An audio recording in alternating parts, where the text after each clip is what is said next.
Rajkot two Kedarnath જોવા માટેનો આજે છે અમારો ડે 1 અને ફર્સ્ટ મિની વ્લોગ. ફટાફટથી મેં બેગ પેક કરી દીધું, ત્યારબાદ ફોન આવી ગયો તો હવે નીકળી ગયો મમ્મીના આશીર્વાદ લઈને. અને લકી તો જો મને કેવી રીતના જોતો હતો, જ્યાંથી હજી નીકળો ઘરેથી તો મારી પાછળ આવી ગયો.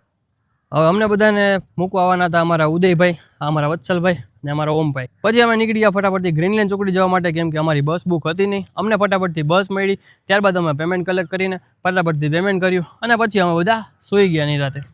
અડધી રાતે મને તો આવતી હતી નીંદર, પણ આ ભાઈને આવતી નહોતી નીંદર, એટલે એ મારી પણ નીંદર ખરાબ કરી. ત્યારબાદ એક જગ્યાએ બસ ઊભી રહી, પણ આ લોકોના તો નખરા નથી ઉઠતા. ધીમે ધીમે એક તો નીચે ઉતરે છે બસમાંથી, ત્યારબાદ હજી જસ્ટ બસમાંથી નીચે જ ઉતરાઈ ત્યાં ભાઈનું ચાલુ થઈ ગયું વ્લોગિંગ. આ ભાઈ આપણા એશિયાના નંબર 1 વ્લોગર છે એવું આ ભાઈનું માનવાનું. ત્યારબાદ અમે નીકળી ગયા પછી ચા પીવા માટે, કેમ કે ચા જરૂરી છે. હવે આવી ગઈ છે અમારી ચા, પણ મેં તો એક લીધી, પણ આ તો હારો બબે ચા લે. આ ભાઈ ચા નથી પીતા, પાછા 2 ચા લે છે ને પાછો વ્લોગે બનાવે છે. ત્યાર પછી 2 થી 3 કલાકમાં અમે પછી ફાઇનલી પહોંચી ગયા હતા અમદાવાદ. ત્યારબાદ ફટાફટથી અમારો માલ સામાન લઈને અમે ફટાફટથી ત્યાંથી ઉતરી ગયા. પછી અમે ત્યાં થોડો ઘણો નાસ્તો ગોઈતો તો અમને થોડો ઘણો નાસ્તો મળ્યો, તો અમે ફટાફટથી નાસ્તો કરીને કેબ બુક કરીને અમે નીકળી ગયા ગાંધીનગર રેલવે સ્ટેશન જવા માટે.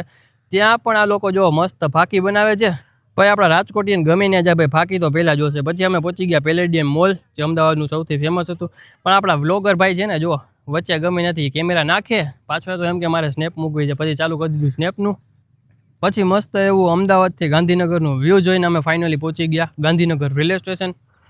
અમે time to time Gandhinagar railway સ્ટેશને તો પહોંચી ગયા, પણ અહીંયા આવીને કાંઈ ફાયદો નથી, કેમ કે અમારી ટ્રેનને હજી આવવામાં 4 કલાકનો ટાઈમ હતો. અમે ફટાફટથી રેલવે સ્ટેશનની સામે જે ગાર્ડન છે ત્યાં અમે ફટાફટથી રેસ્ટ કરવા માટે બેઠા.